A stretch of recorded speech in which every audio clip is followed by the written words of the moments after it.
Maraming pinaniniwalaan ng tao, mga paniniwalang inaasahan niyang totoo. Ngunit ano nga ba ang katotohanan? Nakasalig ba ang paniniwalang yan sa banal na kasulatan? O nahuhulog lang sa sariling opinyon o kuro-kuro ng tao? Alamin sa palatuntunang Biblia o Kuro-Kuro. Kumusta po mga mahal naming taga-subaybay? Muli po ay sumasa inyo ang ating programa, Biblia o Kuro-Kuro. Sana po ay muli nyo kaming samahan sa may kalahating oras na pagtalakay. Ako pong kapatid na Orly de Guzman. Muli po nating makakasama kapatid na Claudio Aro. Magandang araw po, Ka-Orly, at magandang araw po sa lahat ng mga sumusubaybay sa atin pong palatuntunan. Muli po ninyo kaming samahan sa gagawin po nating pagtalakay. Ang tatalakayin po namin ng kapatid na Clouds ay tungkol po sa tunay na relihiyon. Ang tunay na relihiyon po ang dapat na aniban ng tao. Kasi nga sa panahon natin, gaya ng alam mo at alam din ng mga sumusubaybay sa atin, napakaraming iba't ibang mga relihiyon. Iba-iba paraan ng pagsamba, iba-ibang doktrinang kanilang itinataguyod, pero lahat ay naniniwala na tama yung kanilang relihiyong iyon at doon nila iniimbitahan na umanib ang mga tao. Mayroon naman pong iba na para bang tinutuligsa pa ang relihiyon. Sinasabi po nila, mahalaga ay relasyon kay Kristo. Hindi na mahalaga ang relihiyon. Para bang lumilitaw pa po na kalaban si Kristo ng relihiyon. Yung mga taong yun hindi naunawaan kung ano ang talagang kahulugan ng relihiyon. Kaya nasasabi nila na hindi kailangan ng tao ang relihiyon. Bagaman, di naman tayo talaga tutol na merong relihiyong hindi dapat aniban eh. May mga relihiyong walang kwenta. Hindi dapat na doon umanib at mamalagi ang mga tao. At yun eh, hindi natin opinyon ha. Hindi natin kuro-kuro. Ano katunayan talaga, kapatid na Clouds, na merong mga mali o hindi tamang relihiyon? Ganito po ang nakasulat sa Galacia sa 4. Ang talata po ay 9 sa The Living Bible at babasahin na po natin sa Tagalog. Ganito po ang itinuturo sa atin. At ngayon na inyo nang natagpuan ng Diyos, o dapat kong sabihin, ngayon na natagpuan na kayo ng Diyos, bakit naman nais ninyong magbalik at muling maging alipin sa mahirap, mahina, at walang silbing relihiyon? Sa Biblia po, malinaw po nating mababasa. Mayroon pong sinasabing walang silbing relihiyon. Sa English po ay useless. Oo. Eh di, ba't ka papasok dyan eh? Wala palang silbi. Wala palang pakinabang. Useless eh. Kaya hindi tama yung sinasabi ng iba na kahit anong relihiyon. Meron pang example yung iba eh. Paraan niyang ilog lang yan eh. Iba-iba ang ilog pero lahat ng hugos daw ng tubig ay sa dagat. Iba-iba relihiyon pero lahat ng patungo sa ating Panginoon Diyos. Patungo po ba sa Diyos yung useless na religion? Walang silbing relihiyon? Tiyak nasasang-ayon po kayo sa amin na hindi po patungo yun sa ating Panginoon Diyos eh. At ano pang katunayan, kapatid na Clouds, na meron talagang relihiyon na hindi dapat aniban ng mga tao? Ganito pa po ang mababasa naman sa Jeremias, sa Gis, ang talata po ay 3. Sa Today's English Version, babasahin naman po natin muli sa Tagalog. Ganito po ang pahayag ng Biblia sa atin. Ang relihiyon ng mga taong ito ay walang kabuluhan.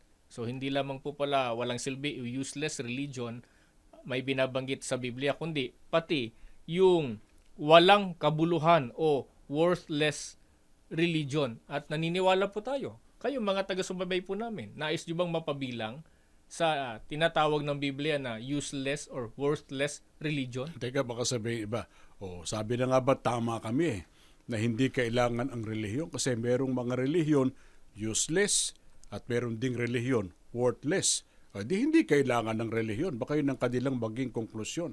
Tama ba naman na komo merong useless at merong worthless religion ay ang maging konklusyon ng tao, lahat ng relihiyon ay walang kwenta at walang kabuluhan? Mali po ang konklusyong gayon, sapagkat may tinuturo po ang Biblia.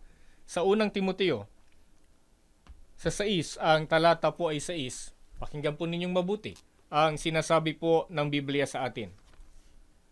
Kung sa bagay, malaki nga ang mapapakinabang sa relihiyon kung ang tao'y marunong masiyahan.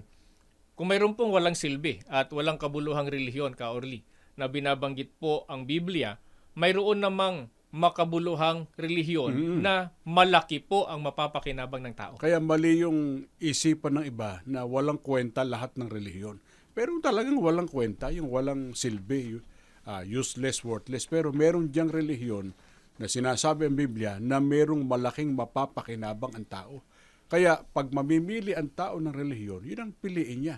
Yung relihiyong merong malaking mapapakinabang ang tao. Huwag yung useless, huwag po yung worthless na relihiyon na ibinababala po sa atin ng banal na kasulatan. Ngayon, sabi ko nga kanina, kaya nagkamali ang iba ng kanilang konklusyon na lahat ng relihiyon ay mali at walang pakinabang at di kailangan. Sa kakulangan ng pagkaunawa, ano ang talagang kahulugan ng salitang relihiyon? Kaya tulungan natin sila na maintindihan. Ano ba ang kahulugan, kapatid na Clouds, nung salitang relihiyon? Ganito po ang paliwanag po sa atin ng Webster's Third New International Dictionary, pahina 1918, ukol po sa salitang relihiyon. Ganito po ang mababasa natin. Babasahin na po natin sa Tagalog. Relihiyon. Mula sa Latin, religion, religio, pagalang, kabanalan. Marahil mula sa religare, taliang muli. Ang sariling pagtatalaga at paglilingkod sa Diyos o sa isang Diyos na may pagsambang, matapat na isinasagawang nasasang-ayon sa mga utos ng Diyos, mga banal na utos, lalo na ang matatagpuan sa kinikilalang mga banal na kasulatan o ipinahayag ng mga may karapatang tagapagturo. Ayon po sa aklat na ating binasa, kapatid na Orly at mga mahal po naming taga-subaybay, ang salitang relihiyon ay nanggaling sa salitang Latin na religare na nangangahulugan pong taliang muli. Kung kanino dapat muling bigkisin o taliang muli o matibay ang tao, ay sa atin pong Panginoong Diyos. Batay sa binasa natin, sa ano may kinalaman ang relihiyon kung ito ay tama o tunay?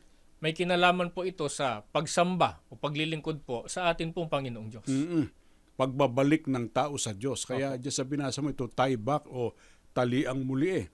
At sa ano pa may kinalaman ang relihiyon pagka ito'y tama? May kinalaman din po ito sa kabanalan, sa pagsamba at paglilingkod po sa Diyos na nasasang-ayon po sa kanyang mga utos o kalooban. Kaya talagang merong tamang relihiyon. Opo, Pagka meron. doon umanib ang tao, mababanal siya, makapanunumbalik siya sa Diyos, magagawa niya ang tamang paraan ng paglilingkod at pagsamba at magtatamo ang tao ng kaligtasan. Sino ba ang nag-uutos, kapatid na Clouds, na nanawagan na ang tao ay manumbalik sa Diyos o magrelihiyon, tamang relihiyon? Ang Panginoong Diyos po mismo. At yan ay mababasa po natin dito po sa Malakias, sa 3. Ang talata naman po ay 7. Pakinggan po ninyo ang pahayag po sa atin. Mula ng mga kaarawan ng inyong mga magulang, kayo'y nangagpakaligaw sa aking mga tuntunin, at hindi ninyo tinalima. Manumbalik kayo sa akin, at ako'y manunumbalik sa inyo, sabi ng Panginoon ng mga hukbo. Maliwanag po na ang Panginoong Diyos po mismo ang nag-uutos o nananawagan sa tao na ang tao po ay manumbalik po sa Kanya. Ito po dahilan kaya kailangan po ng tao ng tunay na relihiyon. Teka muna, baka nag-iisip sila, bakit ba ang tao ay kailangang manumbalik sa Diyos? Samantalang lahat naman ng tao, nilalang ng ating Panginoon Diyos. Sa paniniwala nga ng marami lahat ng tao ay sa Diyos kasi ang lumalang sa Kanya ay ang Diyos. Bakit ang tao dapat manumbalik sa Diyos? Sapagkat ang sabi po ng Diyos, sapagkat kayo ay nangagpakaligaw sa aking mga tuntunin at hindi ninyo tinalima. Kailan pa naligaw ang tao batay sa talatang yan? Sabi po ng ating Panginoong Diyos, mula pa ng kaarawan ng inyong mga magulang. Sa makatwid, mula pa po sa mga unang tao ay nagpakaligaw na po ang tao at hindi tinalima ang mga kalooban o kautusan po ng ating Panginoong Diyos. Alam naman nagbabasa ng Biblia kung paanong nagpalinlang ang unang mga tao sa ahas o sa dyablo. Na mula noon, ang tao ay naligaw, nagkasala, sumuway, lumabag. Kaya pagka ang tao ay namalagi sa ganong kalagayan, malayo sa biyaya, sa pagpapala, sa pagliligtas ng Diyos. Kaya ang Diyos, dahil sa siya'y pag-ibig, siya rin ang nanawagan na ang taong naligaw ay manumbalik sa Kanya. Na ang kasing kahulugan ay umanib ang tao sa tamang relihiyon. Pero may mga nagsasabi kung meron man anyang naligaw yung mga unang tao, si Adan at si Eva, sila daw hindi. Kasi sila'y naglilingkod, kumikilala, naniniwalang may Diyos, may pananampalataya, may pananalig sa Diyos. Kaya mahalagang liwanagin natin ang sinasabi ng Biblia. Sina Adan at Eva lang ba ang nahiwalay o nalayo sa Panginoon Diyos? Hindi po. Ganito po ang maliwanag na itinuturo po sa atin dito po sa Roma, sa 5, at ang talata naman ay 12. Pakinggan po natin. Kaya nga kung paano na sa pamamagitan ng isang tao ay pumasok ang kasalanan sa sanlibutan at ang kamatayan sa pamamagitan ng kasalanan. At sa ganito ay ang kamatayan ay naranasan ng lahat ng mga tao sapagkat ang lahat ay nangagkasala. Lahat po ng tao, maliban po sa ating Panginoong Jesucristo, ay nagkasala. Sa makatwid ay nahiwalay po sa atin pong Panginoong Diyos at kailangan po makapanumbalik sa Kanya. Kaya dapat na ang tao ay malaman niya alin ang tamang relihiyon. Hindi yung useless, hindi yung worthless na religion ang hahanapin niya. Ang hahanapin niya yung tamang relihiyon para siya'y makapanumbalik sa ating Panginoon Diyos. Sabi nung iba, wala daw turo sa Biblia na ang mga apostol ay nagturo ng pag-anib sa relihiyon. Ang kanila daw itinuro, manampalataya sa Panginoong Hesukristo, gumawa ng mabuti at iba't iba pa. Kaya ang kanilang konklusyon, ang mga apostol walang relihiyon. Tama ba yung kanilang sinasabing ang mga apostol ay walang inanibang relihiyon gaya ng paniniwala ng mga taong hindi nagpapahalaga sa relihiyon? Mali po yung sinasabi nilang yon. Kuro-kuro lang po nila yon. Dito tayo sa itinuturo po ng Biblia. Pakinggan po ninyo sa unang Timoteo, sa 3 at 16, ganito po ang ating mababasa. Napakahiwaga ng mga katotohanan ng ating relihiyon. Ang may pahayag po rito si Apostol Pablo. Sabi niya, napakahiwaga ng mga katotohanan ng ating relihiyon. Sa makatwid, may kinabibilangang relihiyon po ang mga apostol. At ang relihiyon nila, katotohanan. Opo. Hindi worthless, hindi useless na relihiyon. Alin yung relihiyon na katotohanan na doon kabilang ang mga apostol? Basahin po natin. Binasa po natin ay talatang 16. Tataas lang po natin sa talatang 15. Upang hindi man ako makarating agad, ay malaman mo rin ang dapat ugaliin sa sambahayan ng buhay na Diyos. Sa iglesia na siyang haligi at saligan ng katotohanan. Ayon po sa ating binasa, ang relihiyon po na tinutukoy ni Apostol Pablo na kanya pong kinaaaniban o kinabibilangan ay ang iglesia. Kaya dito pa lang po sa bahaging ito ng pagtalakay po natin, napakahalaga po ng tunay na iglesia para magawa po ng tao ang tunay na panunumbalik sa Diyos. Kaya ang inaniba ng mga apostol ay ang tunay na iglesia. Sinabi rin ba ng Apostol Pablo, kasi binasa mo sulat ng Apostol Pablo kay Timoteo itinuro din ba ng Apostol Pablo kung ano pangalan ng iglesia na doon sila kaanib? Idagdag nga natin ito para mas madaling maintindihan ng ating mga taga-subaybay. Opo, itinuro po ni Apostol Pablo kung aling iglesia po sila kaanib. Mababasa po natin sa Roma, sa 16 at 16, pakinggan po ninyo ang maliwanag po na pahayag ng Apostol na si Pablo. Magbati ang kayo ng banal na halik. Lahat ng iglesia ni Kristo ay bumabati sa inyo. Napakaliwanag po kung aling iglesia kabilang si Apostol Pablo sa iglesia ni Kristo. Yan ang relihiyong katotohanan. Diyan dapat umanib din ang tao sa relihiyong inaniban ng mga apostol sa iglesia ni Kristo.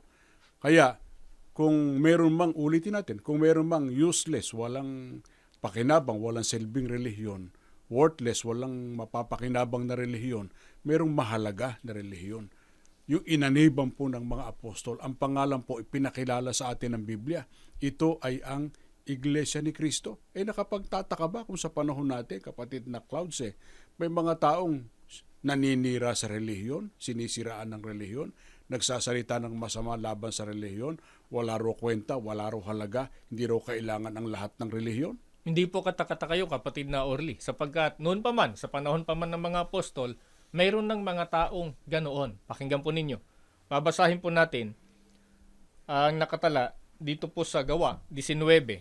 Ang talata po ay 9. Babasahin na po natin sa wikang Tagalog. Pakinggan po nating mabuti. May ilan na ang kanilang puso ay naging matigas.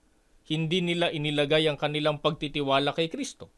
Ang mga ito ay nagsalita laban sa relihiyong Kristiyano sa harap ng mga tao. Kaya isinama ni Pablo ang mga tagasunod upang ilayo sa kanila. Kanyang tinuruan sila bawat araw sa paaralan ni Tirano.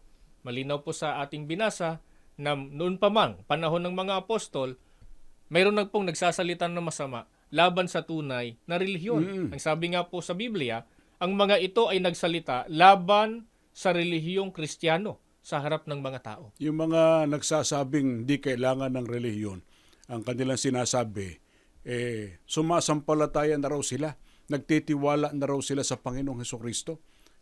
Diyan sa ating binasa, yung mga nagsasalita ng laban sa relihiyon, hindi sila nagtitiwala sa Panginoong Hesukristo. Di ba? Kaya dapat na maging matalino ang tao.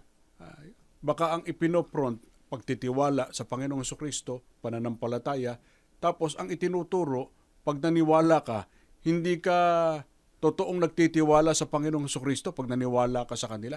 Sapagkat ang totoong nagtitiwala sa Panginoong Hesukristo ay hindi nagsasalita ng laban sa relihiyon. Meron silang kinaanibang tunay na relihiyon. Ngayon, sagutin natin yung sinasabi ng iba kung bakit hindi kailangan ang relihiyon. Ang kailangan daw relasyon, kaugnayan sa Panginoong Hesukristo. Pwede bang ang tao, kapatid na Clouds, magkaroon ng totoong relasyon o kaugnayan sa Panginoong Hesukristo kung wala siyang tunay na relihiyon, kung wala siya sa tunay na iglesia? O kaya may iglesia man, relihiyong kinaaniban, worthless at useless ang relihiyong inaniban niya? Hindi po maaari yung kapatid na Orly, sapagkat maliwanag po ang turo ng Biblia papaano magkakaroon ng kaugnayan kay Kristo ang tao. Pakinggan po ninyo sa Efeso 5:31 hanggang 32. Ganito po ang maliwanag na itinuturo po ng apostol na si Pablo. Dahil dito, iiwan ng lalaki ang kanyang ama't ina at magsasama sila ng kanyang asawa at sila'y magiging isa. Isang dakilang katotohanan ang inihahayag nito. Ang kaugnayan ni Kristo sa iglesia ang tinutukoy ko. Hindi po maaaring magkaroon ng kaugnayan ng tao sa ating Panginoong Hesukristo kung nasa maling relihiyon siya, kung sa relihiyong siyang sinasabi ng Biblia na worthless or useless. Ano kaugnayan ng Panginoong Hesukristo sa iglesia niya batay sa mga talatang ating binasa? Ang kaugnayan po ng ating Panginoong Hesukristo sa tunay na iglesia, yung tunay po na iglesia, yun ang katawan ni Kristo. At yun naman po ang pinangunguluhan ng ating Panginoong Hesukristo. Kaya may kaugnayan sa Kanya. Opo. Ang Panginoong Hesukristo po, tagapagligtas, at ang ililigtas naman niya ay ang Kanyang iglesia. Kaya hindi pwede, kapatid na Clouds, na may kaugnayan sa Panginoong Hesukristo pero walang kaugnayan sa iglesia, hindi kaanib sa iglesia. Sapagkat ayon sa ating binasa, ang iglesia ang may kaugnayan kay Kristo. Ano kaugnayan ng Panginoong Hesukristo sa iglesia niya? Ano si Kristo ng iglesia? Ano ang iglesia sa ating Panginoong Hesukristo? Ang binasa po natin kanina ay Efeso 5:31-32. Tataas po natin sa mga talatang 23 hanggang 24. Narito po ang paliwanag ng Biblia sa atin. Sapagkat ang lalaki ang ulo ng kanyang asawa, tulad ni Kristo na siyang ulo ng iglesia, na kaniyang katawan at siyang tagapagligtas nito. Kung paanong nasasakop ni Kristo ang iglesia, gayon din naman ang mga babae dapat pasakop ng lubusan sa kanilang asawa. Batay po sa talatang aking binasa, ang iglesia po ay katawan ng ating Panginoong Hesukristo. Siya po ang ulo o pangulo. At ang iglesia po, iglesia ni Kristo, tunay na iglesia ang ililigtas po ng ating Panginoong Hesukristo sapagkat siya po ang tagapagligtas nito. Kaya magkaugnay po si Kristo at ang kanyang iglesia. Kaya hindi pwedeng may kaugnayan daw kay Kristo, hindi na makaanib sa kanyang iglesia. Para ang tao ay magkaroon ng relasyon kay Kristo, dapat nasa tunay na relihiyon, tunay na iglesia ni Kristo. Kristiyano raw sila, kapatid na Claudio. Yung mga ayaw sa iglesia ni Kristo, kami man ay Kristiyano. Ayon sa Biblia, yung bang mga nasa labas ng tunay na iglesia, huwag sila magagalit totoo bang mga Kristiyano sila? Hindi po. At yan po ay pinatutunayan po ng Biblia. Babasahin po natin ang nakatala sa unang Timoteo sa 3, ang talata naman po ay 7. Sa The Living Bible, babasahin na po natin sa Tagalog. Pakinggan po ninyo ang pagtuturo po ng Biblia sa atin. Siya rin naman ay kailangang iginagalang ng mga taong nasa labas ng iglesia, yaong mga hindi Kristiyano. Maliwanag naman pong itinuturo ng Biblia. Pag ang tao nasa labas po ng iglesia po ni Kristo, sila po ay hindi Kristiyano. Ang binasa po namin Biblia, okay, magagalit sa amin. Hindi po namin sariling salita yon. Binasa po natin ang nakasulat sa Biblia na ang mga nasa labas ng iglesia, tunay na iglesia, mga hindi Kristiyano. Ang ating sagutin, kami mga kahit hindi kaanib sa iglesia ni Kristo, naglilingkod at ang aming paglilingkod paglilingkod Kristiyano, hindi man paglilingkod pagano Kung paglilingkod pagano yon, tatanggapin namin hindi kami karapat-dapat. Pero ang ginagawa namin paglilingkod Kristiyano, kahit kami hindi iglesia ni Kristo. Ito tanong, ang paglilingkod ba ng tao sa labas ng tunay na iglesia ni Kristo, ipinakikilala ba ng Biblia ang yun ay paglilingkod Kristiyano? Pakinggan po natin itong nakatala po sa Efeso sa 4 at 12. Ganito po ang ating mababasa. Pakinggan po natin. Babasahin na po namin sa Tagalog. Ang iisang layunin ng kanilang mga pagpapagal ay upang dalhin ang mga Kristiyano sa kaganapan ng pagkatao upang ihanda sila sa makakristyanong paglilingkod at sa pagpapalago sa iglesia ni Kristo.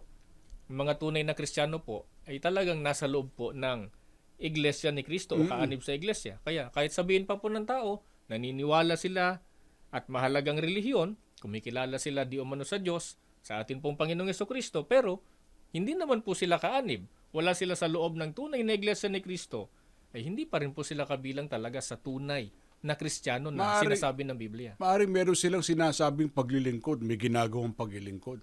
Baka nga pinamumuhunanan pa nila ng pagod, panahon, buhay, tinatangkilik Pero hindi sila nakapaglilingkod ng paglilingkod Kristiyano. Kasi sa Biblia, ang makakristiyano paglilingkod o paglilingkod Kristiyano ay nagagawa ng tao kung siya ay nasa loob ng tunay na iglesia ni Kristo. Maaari pong masakit sa inyong napakinggan, pero hindi po namin sariling salita ito. Wala po kaming intensyong masaktan kayo sa inyong pagsubaybay sa amin, kundi inihahayag po namin kung anong katotohanan para tayo magkasama-sama sa tamang pananampalataya, sa tamang paglilingkod sa loob ng iglesia ni Kristo. Paano yung sumasampalataya daw pero ayaw ganapin yung kalooban ng Diyos na ating tinatalakay sa ngayon? Anong tawag doon sa mga tao na ang taglay na pananampalataya iba doon sa aral ng Diyos na nakasulat sa Biblia? Pakinggan po ninyo ang itinuturo po ng Biblia sa 2 Timoteo sa 3, ang talata po ay 5. Sila'y magkukunwang may pananampalataya, ngunit hindi naman makikita sa buhay nila ang kapangyarihan nito. Iwasan mo ang mga ganitong tao. Mayroon pong ibinabala ang mga apostol noon pa man. Mga taong magkukunwang may pananampalataya pero hindi naman po makikita sa kanila ang kapangyarihan nito o kapangyarihan ng pananampalataya. Alin ba yung kapangyarihan ng pananampalataya na dapat makita sa tao para siya ay papaging dapatin sa paglilingkod niya? Pakinggan po natin ang paliwanag pa po sa atin sa Santiago sa 2:22 at 24 naman, ganito po ang mababasa. Diya'y makikita mong magkalakip ang kanyang pananampalataya at mga gawa, at naging ganap ang kanyang pananampalataya dahil sa kanyang mga gawa. Diyan ninyo makikita na ibinibilang na matuwid ang isang tao dahil sa kanyang mga gawa at di dahil sa kanyang pananampalataya lamang. Ayon po sa pahayag po ng mga apostol, may bisa o may kapangyarihan po ang pananampalataya kung ito po mayroong kalakip na gawa. Ito po yung sakdal o ganap po na pananampalataya, kapatid na Orly. Yung gawa na dapat makita, yung ayon sa kalooban ng Diyos. Kasi yung iba man na nasa iba't ibang relihiyon, maraming ginagawa pero iba sa kalooban ng Diyos. Hindi yung ikapagtatamo niya ng kaligtasan. At ano ang tawag doon sa mga tao na gustong maligtas? pero ayaw doon sa katotohanan itinuturo ng Biblia. Pinipilit yung kanilang sariling kagustuhan. Ang naghahari sa kanilang opinion, kuro-kuro, hindi ko ano yung itinuturo ng banal na kasulatan o ng Biblia. Ganito po ang tawag ng Biblia sa kanila. Sa Ezekiel, sa 33 at 31, ganito po ang mababasa natin, mga mahal po naming taga-subaybay. Ang bayan ko'y lumalapit sa iyo, gaya ng lagi nilang ginagawa, at nauupo sa harapan mo para makinig sa iyong mga salita. Ngunit, hindi naman nila isinasagawa. Ipinapahayag nila sa kanilang mga labi ang kanilang pagsamba. Ngunit, ang mga puso nila ay matakaw sa pakinabang na di makatarungan. Ang tawag po ng Biblia sa gayong mga tao ay matakaw sa pakinabang na di makatarungan. Mga taong gusto rin pong makinabang ng kaligtasan, subalit hindi po ayon sa paraan o kalooban po ng Diyos. Kaya dapat sumang-ayon tayo sa kung ano kalooban ng Diyos.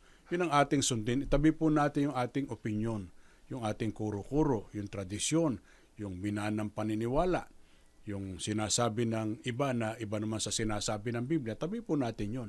Ang atin pong paghariin sa ating buhay, kalooban ng Diyos. Ang dapat aniban ng tao, tamang relihiyon. Ang tamang relihiyon, yung inaniban po ng mga apostol. Ito ang iglesia, na ang pangalan po ay Iglesia ni Cristo.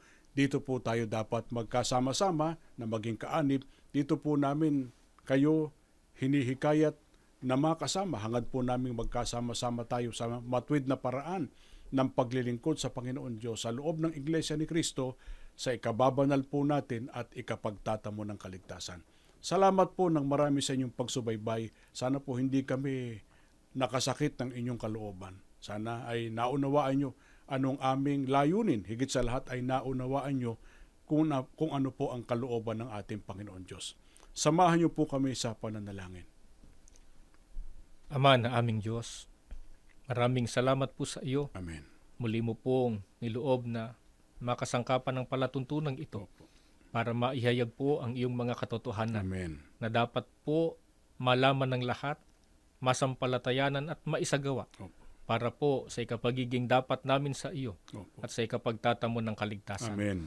Tulungan mo po lahat ng nakapakinig, nawa po magbunga ng pananampalataya. Amen. May sa katuparan po ang iyong kalooban, Opo. alang-alang sa pagtatamo namin ng kaligtasan. Panginoong Hesukristo, pakipamagitan mo rin lagi kami sa Ama Amen. para matanggap po namin ang kanyang pagpapala, Amen. maging ang pag-iingat sa aming buhay. Amen. Ama, sumasampalataya kaming lubos, iingatan mo rin po higit sa amin ang aming tagapamahalang Amen. pangkalahatan, ang kapatid na Eduardo Manalo Amen. at ang kapatid na Angelo Eranio Manalo. Amen. Ang lahat po, hinihiling na namin sa iyo, sa ngalan po ng Panginoong Hesukristo. Amen. Amen. Naway nakatulong kami sa inyong patuloy na pagsusuri. Naway nasukat ninyo kung ang inyong pinaniniwalaan ay ayon ba sa Biblia o kuro-kuro lang ng tao. Maraming salamat po sa inyong pagsubaybay sa palatuntunan ito. Sumaatin nawang lagi ang pagpapala ng Panginoong Diyos.